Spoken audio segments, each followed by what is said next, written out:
অন্তর্বর্তী সরকার অধ্যাদেশ 2024-এর প্রজ্ঞাপন জারি, সাংবিধানিক শূন্যতা পূরণে সুপ্রিম কোর্টের পরামর্শে ইউনূস সরকার।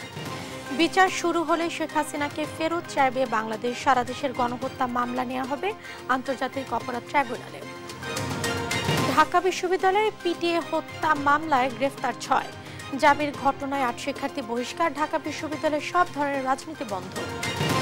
যাত্রী সংকটে ভারতের সাথে বাংলাদেশের 1/3 ফ্লাইট বন্ধ, দ্রুত ভিসা জটিলতা না কাটলে ভারতগামী সব ফ্লাইট বন্ধের শঙ্কা। এবং খালিস্তানপন্থী নেতা পান্নু হত্যা চেষ্টা মামলায় ভারত সরকারকে তলব যুক্তরাষ্ট্রের, 21 দিনের মধ্যে দিতে হবে জবাব, অযৌক্তিক বলছে দেশটি। সংবাদ রাতে দেখছিলেন একেএসটিএমটিবার সংবাদ শিরোনাম, সঙ্গে আছে আমি জেসিকা বেদিন। অন্তর্বর্তীকালীন সরকার অধ্যাদেশ 2024-এর চূড়ান্ত অনুমোদন দিয়ে অধ্যাদেশ জারি করা হয়েছে। এতে উল্লেখ করা হয়, রাষ্ট্রের সাংবিধানিক শূন্যতা পূরণে সুপ্রিম কোর্টের পরামর্শে রাষ্ট্রপতি প্রধান উপদেষ্টা ও উপদেষ্টাদের নিয়োগ দিতে পারবেন, পাঠ করাতে পারবেন শপথ বাক্য। এতে বলা হয়, দেশের বিদ্যমান পরিস্থিতিতে ডক্ট্রিন অফ নেসেসিটি অনুসারে সাংবিধানিক সংকট মোকাবেলায় ছাত্র জনতার প্রস্তাবে অন্তর্বর্তী সরকার গঠন করা হয়েছে।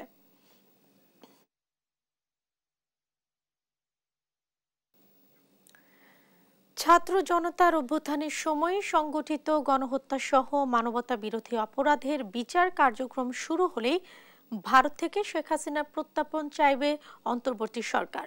প্রধান উপদেষ্টা ডক্টর মোহাম্মদ ইউনূসের সঙ্গে 6টি সংস্কার কমিশনের প্রধানদের বৈঠক শেষে সাংবাদিকদের ব্রিফিংকালে কথা জানান আইন উপদেষ্টা আসিফ নজরুল। এ সময় তিনি আরও জানান, সংস্কার কমিশনগুলো 1 অক্টোবরে কাজ শুরু করে 31 ডিসেম্বরের মধ্যে প্রতিবেদন জমা দেবে। আরও জানাচ্ছেন শামীমা আক্তার। গেল 11 সেপ্টেম্বর অন্তর্বর্তী সরকারের প্রধান উপদেষ্টা ডক্টর মোহাম্মদ ইউনূস রাষ্ট্রের গুরুত্বপূর্ণ অঙ্গ সংস্কারে 6টি কমিশন গঠন করেন। তারই ধারাবাহিকতায় সংস্কার কমিশনের প্রধানদের সঙ্গে কার্যালয়ে প্রথমবারের মতো বৈঠকে মিলিত হন প্রধান উপদেষ্টা ডক্টর মোহাম্মদ ইউনূস। বৈঠক শেষে রাজধানীর ফরেন সার্ভিস একাডেমিতে বৈঠকের বিষয়ে ব্রিফ করেন আইন উপদেষ্টা আসিফ নজরুল। প্রধান উপদেষ্টার বিশেষ সহকারী মাহফুজ আলম ও নির্বাচন কমিশন সংস্কারে গঠিত সংস্কার কমিশনের প্রধান বদিউল আলম মজুমদার এ সময় সঙ্গে ছিলেন। এক প্রশ্নের জবাবে আইন উপদেষ্টা আসিফ নজরুল জানান, ছাত্র জনতার অভ্যুত্থানে গত 5 আগস্ট আওয়ামী লীগ সরকারের পতনের পর দায়িত্ব নেয় অন্তর্বর্তী সরকার। এরপর রাষ্ট্রের গুরুত্বপূর্ণ অঙ্গসমূহ সংস্কারের দাবি ওঠে। সেই দাবি মোতাবেক 6টি সংস্কার কমিশন গঠন করেন প্রধান উপদেষ্টা ডক্টর মোহাম্মদ ইউনূস। এই কমিশন আগামী 1 অক্টোবর তাদের কার্যক্রম শুরু করবেন। 31 ডিসেম্বরের মধ্যে তাদের সংস্কার প্রস্তাব প্রধান উপদেষ্টার কাছে জমা দেবে কমিশন। ঐক্যমত প্রতিষ্ঠিত হয়েছে যে কমিটিগুলো আপনার 1 অক্টোবরের মধ্যে কাজ শুরু করবে এবং আমরা আশা করছি ওনারা 31 ডিসেম্বরের মধ্যে একটা রিপোর্ট আমাদের জমা দিবেন এবং সেই রিপোর্টের ভিত্তিতে সেটা রাজনৈতিক দলগুলোর সাথে এই সংস্কার ভাবনা নিয়ে আলোচনা শুরু করবে। এরপর আরও ব্রড বেস কনসালটেশন হবে, সবাই মিলিয়ে সমস্ত সমাজের সকল স্তরের মানুষের প্রতিনিধিত্ব থাকবে। আরেক প্রশ্নের জবাবে আইন উপদেষ্টা জানান, ভারতের সাথে বাংলাদেশের বন্দি বিনিময় চুক্তি রয়েছে। ইতোমধ্যে ছাত্র জনতার অভ্যুত্থানে গণহত্যা ও মানবতা বিরোধী অপরাধের অভিযোগে সাবেক প্রধানমন্ত্রী শেখ হাসিনার বিরুদ্ধে ট্রাইব্যুনালে মামলার বিচার কাজের জন্য তদন্ত কমিশন ও প্রসিকিউশন টিম গঠন করা হয়েছে। আদালত পুনর্গঠন হলেই শেখ হাসিনার প্রত্যাপন চাইবে অন্তর্বর্তী সরকার। আমাদের সাথে ভারতের এক্সট্রাডিশন ট্রিটি আছে। সেই এক্সট্রাডিশন ট্রিটি অনুযায়ী ভারতে যদি কোনো আমাদের কনভিক্টেড মানুষ থাকেন, উনি সাবেক প্রধানমন্ত্রী হন আর যাই হন না কেন, ওনার এক্সট্রাডিশন বা প্রত্যার্পণ আমরা চাইতে পারি। দৃশ্যমান কিছু অগ্রগতি হয়েছে, সেগুলি আপনাদের জানাবো। এখনই জানিয়ে দিচ্ছি, আমাদের ইনভেস্টিগেশন যে টিম আছে সেটা গঠিত হয়ে গেছে, প্রসিকিউশন টিম গঠিত হয়ে গেছে, আদালত পুনর্গঠনের চিন্তা চলছে।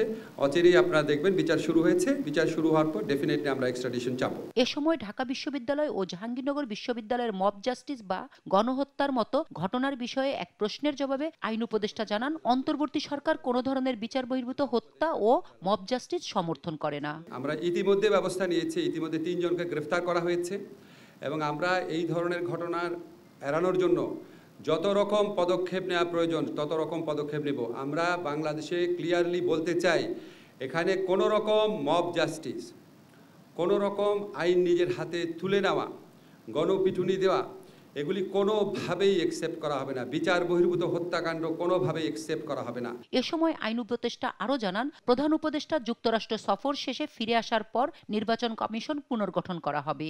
এরপর নির্বাচন সামনে রেখে ভোটার তালিকা হালনাগাদের কাজ শুরু করবে নির্বাচন কমিশন। শামিমা আক্তার, দেশ টিভি, ঢাকা। ছাত্র জনতার গণঅভ্যুত্থানে হত্যার ঘটনায় সারা দেশে হওয়া সব মামলা ট্রাইব্যুনালে আনা হবে বলে জানান আন্তর্জাতিক অপরাধ ট্রাইব্যুনালের chief prosecutor advocate Tajul Islam. জানান, ট্রাইব্যুনালের বিচারক নিয়োগ চূড়ান্ত পর্যায়ে রয়েছে বলেও জানান তিনি। বৃহস্পতিবার নিজ কার্যালয়ে ব্রিফিংয়ে সাংবাদিকদের এসব কথা বলেন অ্যাডভোকেট তাজুল ইসলাম। জানান, আগামী সপ্তাহের শুরুর দিকে ট্রাইব্যুনালের বিচারক নিয়োগ চূড়ান্ত হতে পারে। এদিকে আজ আরও 3টি অভিযোগ দায়ের হয়েছে ট্রাইব্যুনালের প্রসিকিউশন ও তদন্ত সংস্থা মিলিয়ে এখন পর্যন্ত অভিযোগ জমা পড়েছে 28টি। সবগুলোতেই প্রধান আসামি করা হয়েছে শেখ হাসিনাকে। এখন পর্যন্ত মোট 28টি অভিযোগ জমা পড়েছে এবং এই প্রত্যেকটা অভিযোগই হচ্ছে পুলিশ কর্তৃক এদেরকে সরাসরি গুলি করে হত্যা করার অভিযোগ। কেউ ছাত্র, কেউ যুবক, কেউ শিশু, কেউ শ্রমজীবী মানুষ, এবং অধিকাংশ ক্ষেত্রেই তাদেরকে লাশ গ্রহণে বাধা দিয়েছে, চিকিৎসা গ্রহণে বাধা দিয়েছে, দাফন করতে বাধা দিয়েছে। এবং এখানে সবাই অভিযোগ করেছেন যে এটা 1 নম্বর আসামি হচ্ছেন তদানীন্তন প্রধানমন্ত্রী স্বৈরশাসক শেখ হাসিনা। ঢাকা বিশ্ববিদ্যালয়ের আবাসিক হলে চোর সন্দেহে যুবক পিটিয়ে হত্যার ঘটনায় মামলা করেছে প্রশাসন। গ্রেফতার করা হয়েছে 6 জনকে। গঠন করা হয়েছে 7 সদস্যের তদন্ত কমিটি। এদিকে আইন নিজের হাতে তুলে না নেওয়ার আহ্বান স্বরাষ্ট্র উপদেষ্টার। মাজহারুল ইসলামের রিপোর্ট। চোর সন্দেহে ঢাকা বিশ্ববিদ্যালয়ের ফজলুল হক মুসলিম হলের অতিথি কক্ষে আটকে রেখে এক ব্যক্তিকে পিটিয়ে হত্যার অভিযোগ উঠেছে হলের কিছু শিক্ষার্থীর বিরুদ্ধে। বুধবার রাতে দফায় দফায় মারধর করা হয় ওই ব্যক্তিকে। পরে তাকে হাসপাতালে ভর্তি করা হলে সেখানেই তার মৃত্যু হয়। নিহত ওই ব্যক্তির নাম তোফাজ্জল। হত্যার ঘটনা সম্পর্কে প্রক্টর অধ্যাপক সাইফুদ্দিন আহমেদ বলেন, ঘটনাটি অনাকাঙ্ক্ষিত ও দুঃখজনক। ঘটনা তদন্তে কমিটি গঠন করা হয়েছে। তদন্তে যাদের নাম আসবে তাদেরকে বিশ্ববিদ্যালয় থেকে বহিষ্কার সহ বিধি মোতাবেক ব্যবস্থা নেওয়া হবে। এর মধ্যে একটা দুর্ঘটনা ঘটে গেছে, কিন্তু আমরা এই জন্য খুবই দুঃখিত এবং আমরা যথাযথ পদক্ষেপ নেওয়ার ক্ষেত্রে আমরা কোনো টাইমস আমরা কিন্তু ল্যাপস করছি না। বিশ্ববিদ্যালয় ইতিমধ্যে শাহবাগ থানায় একটি মামলা রুজু করেছে। প্রক্টর জানান, বিশ্ববিদ্যালয় এলাকায় চুরি, ছিনতাই বন্ধ সহ নিরাপদ ক্যাম্পাস নিশ্চিতে কাজ করছে বিশ্ববিদ্যালয় প্রশাসন। আমাদের বিশ্ববিদ্যালয়কে শিক্ষার্থীদের নিরাপত্তাটাকে প্রথম প্রায়োরিটি আমাদের দিতে হবে। ছিনতাই হচ্ছে, আমার এই চাকরির বয়স 3 সপ্তাহ, এর মধ্যে 3-4টা ছিনতাইয়ের ঘটনা, মেয়েদের উপরে এই নেশা করে বসে থাকে ভ্যাগাবন্ড, তাদের আক্রমণ, এগুলো সামাল দিতে। সো আমাদের একটু এর জন্য আপনাদের সহায়তা লাগবে। এদিকে ঢাবিতে পিটিয়ে হত্যার বিষয়ে স্বরাষ্ট্র উপদেষ্টা জানান, শিক্ষার্থীরা যেন আইন নিজের হাতে তুলে না নেয়। সবাইকে সচেতন থাকার আহ্বানও জানান তিনি। হয় একজন অন্যায় করলে তারা আইনের হাতে সোপর্দ করেন, কিন্তু এই আইন তো আপনার হাতে তুলে নেওয়ার কারো কিন্তু অধিকার নেই।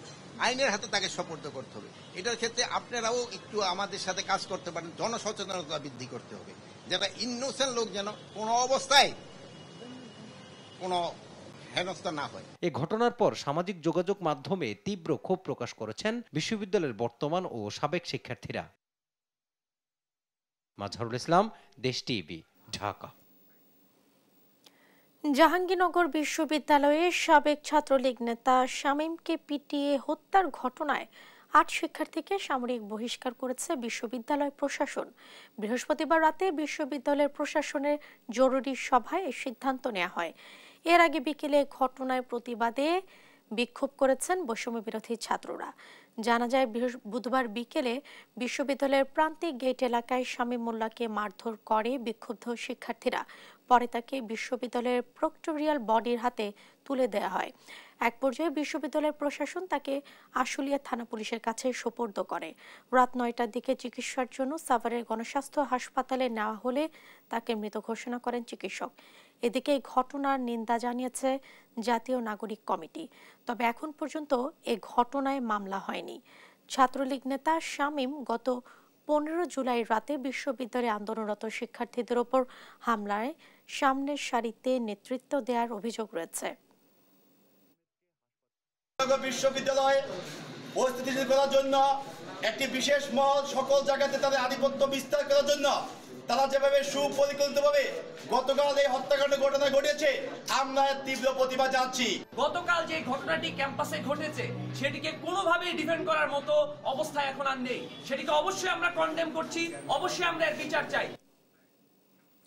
ঢাকা বিশ্ববিদ্যালয় ক্যাম্পাসে পরবর্তী নির্দেশ না দেওয়া পর্যন্ত ছাত্র, শিক্ষক, কর্মকর্তা, কর্মচারীদের সকল প্রকার রাজনীতি বন্ধ রাখার সিদ্ধান্ত নিয়েছে বিশ্ববিদ্যালয় প্রশাসন। বৃহস্পতিবার সন্ধ্যায় ঢাকা বিশ্ববিদ্যালয় প্রশাসনিক ভবনে উপাচার্য লাউঞ্জে অনুষ্ঠিত এক জরুরি সিন্ডিকেটে এই সিদ্ধান্ত নেওয়া হয়। মিটিং শেষে একাধিক সিন্ডিকেট সদস্য এই তথ্য নিশ্চিত করেছে। তারা জানায় সন্ধ্যা 7টা থেকে রাত 8:45 পর্যন্ত উপাচার্য লাউঞ্জে একটি জরুরি সিন্ডিকেট মিটিং হয়। সেখানে 2 ঘন্টা আলোচনার পর এই সিদ্ধান্ত নেওয়া হয়।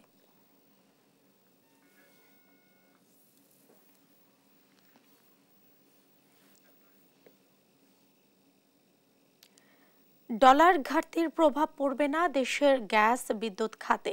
যে লোডশেডিং ছিল তা মোটামুটি কাটিয়ে ওঠা গেছে এবং সামনে আরো কমবে। দুপুরে সচিবালয়ে সংবাদ সম্মেলনে এসব তথ্য জানান বিদ্যুৎ ও জ্বালানি উপদেষ্টা মোহাম্মদ ফাউজুল কবির খান। সারা দেশে আরো 100টি অনুসন্ধান কূপ খননের উদ্যোগ নেওয়া হয়েছে বলেও জানান তিনি। তৌফিক মাহমুদ মুন্না রিপোর্ট। চলতি মাসের শুরু থেকেই লোডশেডিং এর নাকাল রাজধানী ঢাকা সহ সারা দেশের মানুষ। প্রতিদিনই কয়েকবার করে হচ্ছে লোডশেডিং, আর গ্রাম অঞ্চলে তো বিদ্যুতের দেখা মেলাই ভার। এমন বাস্তবতায় দুপুরে সংবাদ সম্মেলনে আসেন বিদ্যুৎ জ্বালানি উপদেষ্টা। তিনি জানান ডলার সংকটের কারণে দেশে গ্যাস ও বিদ্যুতের সংকট হবে না, দ্রুতই লোডশেডিং কমে যাবে। বিশ্ব ব্যাংক এবং বিভিন্ন জায়গা থেকে দ্রুত ডিসবার্সমেন্ট হবে, এরকম অর্থ ছাড় হবে, এরকম একটা প্রতিশ্রুতি আমরা পেয়েছি। আমরা আশা করি যে এই যে সংকটের কারণে, ডলার সংকটের কারণে যে জ্বালানি আমদানি যে ব্যাহত হয়েছে কিংবা বিদ্যুতের আমদানি কিংবা বিদ্যুতের পেমেন্ট ব্যাহত হয়েছে, এটা আমরা আশা করি যে এই শীতের আগে, এই শীতের মধ্যে আমরা করতে পারবো। উন্মুক্ত প্রতিযোগিতা ছাড়া কোনো গ্যাস কূপ খনন বা নতুন প্রকল্প নিতে দেওয়া হবে না বলে সাফ জানান জ্বালানি উপদেষ্টা। প্রতিযোগিতা ছাড়া কাউকে কোনো কাজ দেওয়া হবে না, কোনো অবস্থাতেই।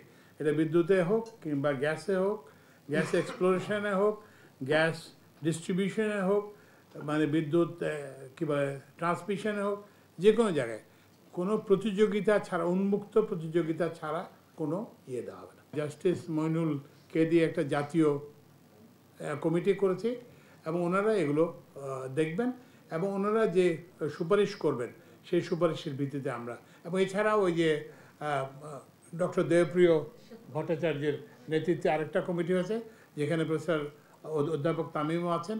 ওনারাও এইসব বড় বড় ইয়েগুলো দেখছেন, বড় বড় চুক্তিগুলো পরীক্ষা করতেছেন। তো এই 2 কমিটি আমাদেরকে যে সুপারিশ করবেন সেটা। এদিকে বাজেট সহায়তা হিসেবে বিশ্বব্যাংকের কাছে 1 বিলিয়ন ও এডিবির কাছে $1 বিলিয়ন চেয়েছে সরকার বলে জানান ফাউজুল কবির খান। তৌফিক মাহমুদ মুন্না, দেশ টিভি, ঢাকা। প্রশাসনের ব্যর্থতার কারণে কি ম্যাজিস্ট্রেসি ক্ষমতা দিয়ে সেনা মোতায়েন? প্রশ্ন তুলেছেন মির্জা ফখরুল। এ সময় দেশের সব জায়গায় ঢালাওভাবে সেনা মোতায়েনের বিষয়টি পুনর্বিবেচনার দাবি জানান বিএনপি মহাসচিব। অন্তর্বর্তী সরকারকে সব দিক বিবেচনায় নিয়ে গণতান্ত্রিক সরকার প্রতিষ্ঠায় সবার সাথে আলোচনার মধ্য দিয়ে সিদ্ধান্ত নেওয়ার আহ্বান জানান মির্জা ফখরুল। আরও জানাচ্ছেন সাইফুল রিপন। ছাত্র গণ অভ্যুত্থানে আহত ও শহীদদের পরিবারের নিয়মিত খোঁজ খবর রাখছে বিএনপি। বৃহস্পতিবার সকালে ঠাকুরগাঁও প্রেস ক্লাবে আয়োজিত এক অনুষ্ঠানে অংশ নেন দলের মহাসচিব মির্জা ফখরুল ইসলাম আলমগীর। এ সময় রাজনীতিবিদদের কাজ করতে দেওয়ার উপর তাগিদ দেন তিনি। তার মানে প্রশাসন ফেল করছে, law and order situation maintain করতে, তাই তো নাকি? নাহলে ম্যাজিস্ট্রেসি পাওয়ার দেওয়া হয়েছে মানে অন্যান্য কাজ করছে। যে সমস্ত এলাকাতে পিসফুল আছে, শান্তিপূর্ণ আছে, যেখানে রাজনৈতিক নেতা কর্মীরাই সমস্ত বিষয়গুলোকে নিয়ন্ত্রণ করছেন, সেইখানে এই ম্যাজিস্ট্রেসি পাওয়ার দিয়ে আবার নতুন সমস্যা তৈরি করা সম্মুখীন হবে না, বুদ্ধিমানের কাজ হবে। আমি তাই অন্তর্বর্তীকালীন সরকারকে অনুরোধ করব তারা বিষয়টি পুনর্বিবেচনা করবেন। গণতান্ত্রিক সরকার প্রতিষ্ঠায় সবার সাথে অন্তর্বর্তী সরকারকে আলোচনার আহ্বানও জানান মির্জা ফখরুল। সরকারকেই আহ্বান জানাতে চাই সব দিক চিন্তা ভাবনা করে সামনে যেন সত্যিকার অর্থেই একটা গণতান্ত্রিক রাষ্ট্র আমরা দেখতে পাই, গণতান্ত্রিকভাবে নির্বাচিত সরকার দেখতে পাই, পার্লামেন্ট দেখতে পাই, মানুষের উপরে অন্যায় অত্যাচার না হয়, আমার শিশুদের উপরে গুলি করে যেন তাকে হত্যা করা না হয়। শুধুমাত্র ক্ষমতায় থাকার জন্য সেই বিষয়গুলো নিশ্চিত করার জন্য যার যার সঙ্গে কথা বলা দরকার, ব্যবস্থা দরকার, তারা সেই ব্যবস্থাগুলো নেবেন। রাজধানীর নূরজাহান রোড এলাকায় ছাত্র জনতার আন্দোলনে পুলিশের গুলিতে শহীদ কলেজ শিক্ষার্থী মাহমুদুর রহমান সৈকতের পরিবারকে সমবেদনা জানাতে তার বাড়িতে যায় আমরা বিএনপি পরিবার। এ সময় গণহত্যায় জড়িত সবার দৃষ্টান্তমূলক শাস্তি দাবি করেন বিএনপির সিনিয়র যুগ্ম মহাসচিব। নারকীয় গণহত্যার যারা দায়ী তাদেরকে গ্রেপ্তার শুরু করলেই হবে না, তাদের বিচারের আওতায় অতি দ্রুত তাদেরকে নিয়ে এসে দৃষ্টান্তমূলক বিচার ওটা জাতির সামনে আপনাদেরকে দেখাতে হবে। এদিকে জাতীয় প্রেস ক্লাবের সামনে সমাবেশ করেন সাংবাদিকরা। এ সময় ফ্যাসিবাদের দোষর সাংবাদিকদের বিচার দাবি করেন তারা। রাষ্ট্রকে ফ্যাসিবাদী রাষ্ট্রে নেওয়ার জন্য হাসিনাকে যারা কুপরামর্শে সাংবাদিক আছে, আমরা তাদের বিচার চাই, কিন্তু গণহারে সবাইকে আপনারা আসামি করবেন, এটা আমরা অন্তত মেনে নিতে পারি না একজন পেশাদার সাংবাদিক হিসেবে। আরেকটি সমাবেশে বিএনপি নেতারা বলেন, অন্তর্বর্তী সরকারের সফলতার ওপর নির্ভর করছে দেশের গণতন্ত্র। গণতন্ত্রের আন্দোলন তখনই শেষ হবে যখন এই দেশের সাধারণ মানুষ ভোট দিয়ে তারা তাদের পছন্দের সরকারকে ক্ষমতায় অধিষ্ঠিত করতে পারবে, তারা তাদের অধিকারকে প্রতিষ্ঠা করতে পারবে। গণহত্যার দায়ে শেখ হাসিনা ও তার দোসরদের দেশের মাটিতে এনে দৃষ্টান্তমূলক বিচারের দাবিও জানান নেতাকর্মীরা। সাইফুল রিপন, দেশ টিভি, ঢাকা। যাত্রী সংকটে ধীরে ধীরে বন্ধ হয়ে যাচ্ছে বাংলাদেশ থেকে ভারতগামী ফ্লাইট। 5 আগস্টের পর ভারতীয় ভিসা জটিলতায় যাত্রী হারাতে শুরু করে এয়ারলাইন্সগুলো। এতে এক প্রকার বাধ্য হয়ে বন্ধ করা হয় নভো এয়ারের ঢাকা কলকাতা ফ্লাইট। অন্যদিকে অর্ধেকের কম ফ্লাইট পরিচালনা করছে বিমান বাংলাদেশ ও ইউএস বাংলা এয়ারলাইন্স। খাত সংশ্লিষ্টরা বলছেন, দ্রুত ভিসা জটিলতা কাটিয়ে না উঠলে বন্ধ হয়ে যাবে ভারতগামী সকল রুটের ফ্লাইট। বিস্তারিত জানাচ্ছেন সহকর্মী আলিমুজ্জামান সাফওয়ান, ক্যামেরায় ছিলেন জাহিদুল ইসলাম। ছাত্র জনতার আন্দোলনের মুখে গেল 5 আগস্ট ভারতে পালিয়ে যায় শেখ হাসিনা। এরপরই বাংলাদেশিদের ভিসা নিয়ে কঠোর অবস্থানে নয়াদিল্লি। ভিসা একরকম বন্ধ হয়ে যাওয়ায় যাত্রী সংকটে এয়ারলাইন্সগুলো। সব মিলিয়ে ভারতে বাংলাদেশি যাত্রীর সংখ্যা 1/3 নেমে এসেছে। যাওয়ার সময় 50% হচ্ছে, আসার সময় 30% হচ্ছে, আবার যাওয়ার সময় 30% হচ্ছে, আসার সময় 40% হচ্ছে। খুবই ইমব্যালেন্স হচ্ছিল আর কি। ঢাকা কলকাতা রুটে যাত্রী না থাকায় ফ্লাইট পুরোপুরি বন্ধ করতে বাধ্য হয় নভো এয়ার। সপ্তাহে প্রতিদিনই ফ্লাইট চালাতাম, তারপরে 3টায় নামলো, এখন বন্ধ করতে বাধ্য হয়েছে। আপনারা জানেন মনে হয় যে এই রাজনৈতিক পট পরিবর্তনের পর থেকে তো হচ্ছে না, আপনার ভিসা, ইন্ডিয়ান ভিসা নাই বললেই চলে। ভারতগামী ফ্লাইট বন্ধ না করলেও বেশিরভাগই কমিয়ে এনেছে ইউএস বাংলা এয়ারলাইন্সও। পুরোপুরি বন্ধ রয়েছে ইউএস বাংলার চট্টগ্রাম কলকাতা রুট। ঢাকা থেকে চেন্নাইতে আমরা সপ্তাহে 11টা ফ্লাইট অপারেট করতাম, বর্তমানে আমরা মাত্র 5টা ফ্লাইট অপারেট করছি। ঢাকা থেকে কলকাতায় আমরা সপ্তাহে 14টা ফ্লাইট অপারেট করতাম, সেখানে আমরা মাত্র 6টা ফ্লাইট অপারেট করছি। চিটাং থেকে কলকাতা আমরা প্রতিদিন ফ্লাইট অপারেট করতাম, সেখানে এই মুহূর্তে ফ্লাইট সাসপেন্ড করতে হয়েছে বিকজ অফ ভিসাটা না থাকার কারণে আমরা আসলে এই ডেস্টিনেশনগুলোতে ফ্লাইট অপারেট করতে পারছি না। 32টা ফ্লাইট সপ্তাহে অপারেট হতো, সেখানে মাত্র আমরা 11টা ফ্লাইট অপারেট করছি, সেটা 33%-এরও কম। একই পথে হাঁটছে রাষ্ট্রীয় পতাকাবাহী ক্যারিয়ার বিমান বাংলাদেশ এয়ারলাইন্সও।